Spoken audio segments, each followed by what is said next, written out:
Hi, I'm Colette Boulet. Today, I will be demonstrating a few weaving techniques on this tapestry weaving frame. First, I will warp the frame with this thread, which is 100% cotton. I'll create a knot, like that.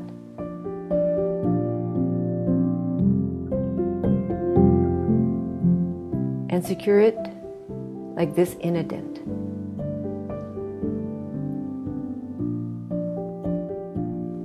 Slide the thread through your hand to the opposite dent and down again in the dent beside it. I will double the thread per dent, so I will repeat going over the same dents. This will allow for more threads per inch and allow the warp to be visible. Now move over by one dent and repeat. Be mindful of the tension of the thread passing through your hand. Repeat until you have the reached desired width.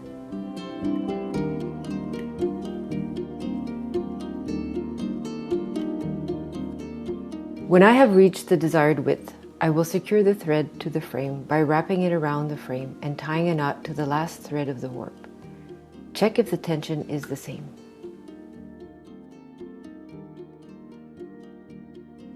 I want to insert a slat of wood across the warp, so I'm picking every other thread. I lift the group of threads and pass the slat of wood underneath. I repeat until I've reached the opposite end of the warp. Having the slat of wood creates better tension and spreads the threads out more evenly when you have 2 threads per dent. Slide the slat of wood to the bottom of the frame.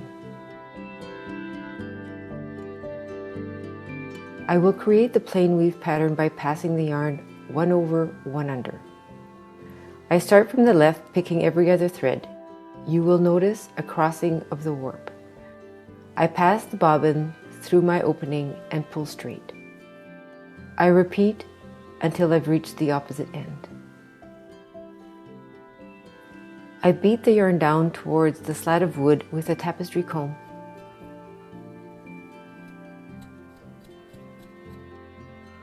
I weave the second row by picking the opposite threads, again 1 over 1 under.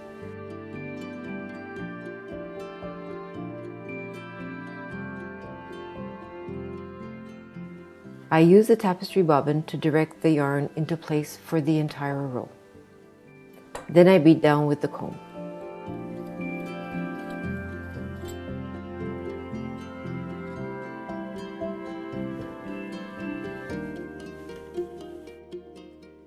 Repeat as many rows as desired.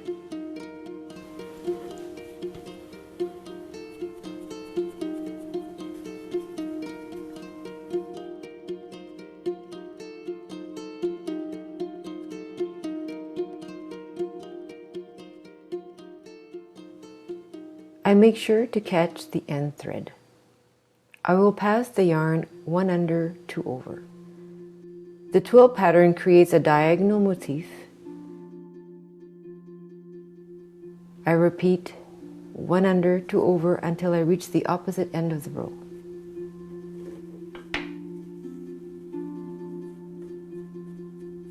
When I weave the next row, I move my pattern 1 over to the right by 1 thread, maintaining 1 under, 2 over.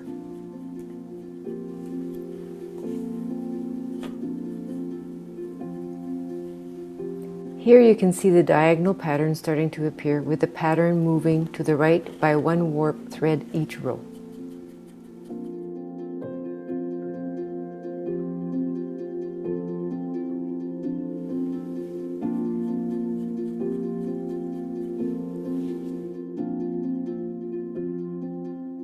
To create the chevron pattern, the diagonal pattern is created in the opposite direction, here to the left. The pattern again, 1 under, 2 over, by moving the pattern by 1 warp thread over at every row.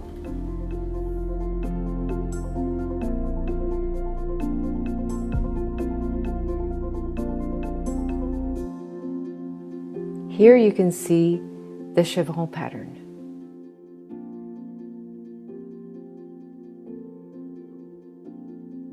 I will now create a plain weave 2-2. To do so, I will weave 2 under, 2 over, and repeat until I've reached the opposite end.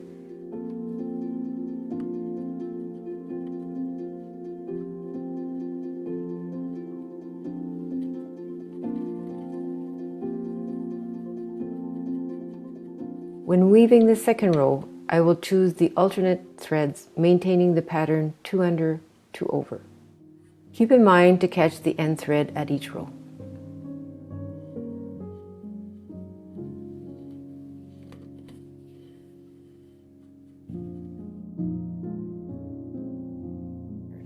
To weave sumac pattern, I hold 2 warp threads and wrap the yarn over right and under towards the left, creating loops.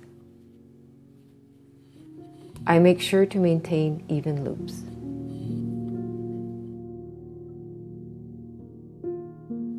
Going to the left, I inverse the action. Hold 2 warp threads, over left and under towards the right.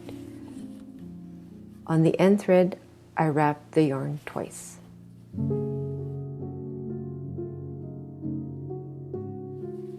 I will finish by repeating the plain weave 2-2.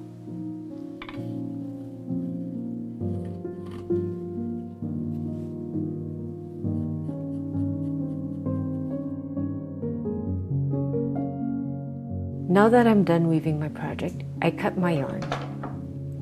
With the use of a needle, I will weave the end yarn towards the center to create a better finish weaving, 1 under, 1 over.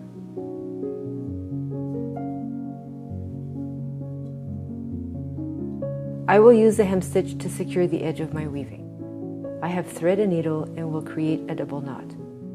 I flip my frame over to start on the back side.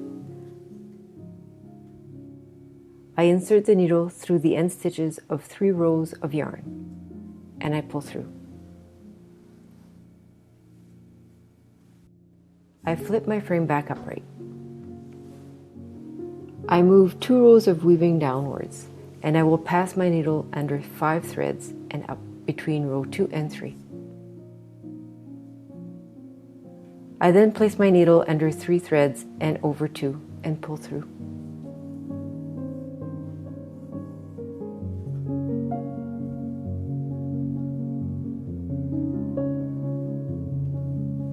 For the next stitch, I leave 3 threads to the right and repeat the first step.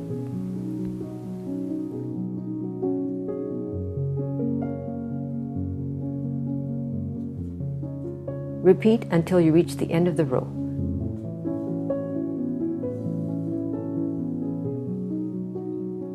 At the end, I flip my frame and work my needle through several stitches of woven yarn to secure it, and I cut my thread.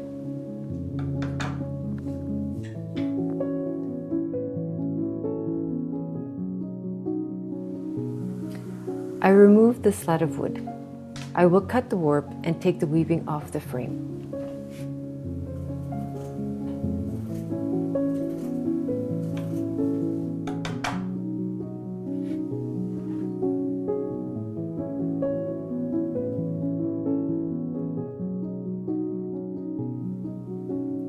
For the second edge of the weaving, I will make fringes, taking a group of cotton thread, twisting it, and making a knot that I secure as close as possible to the weaving. At the end of the row, I include the yarn in my group of cotton thread.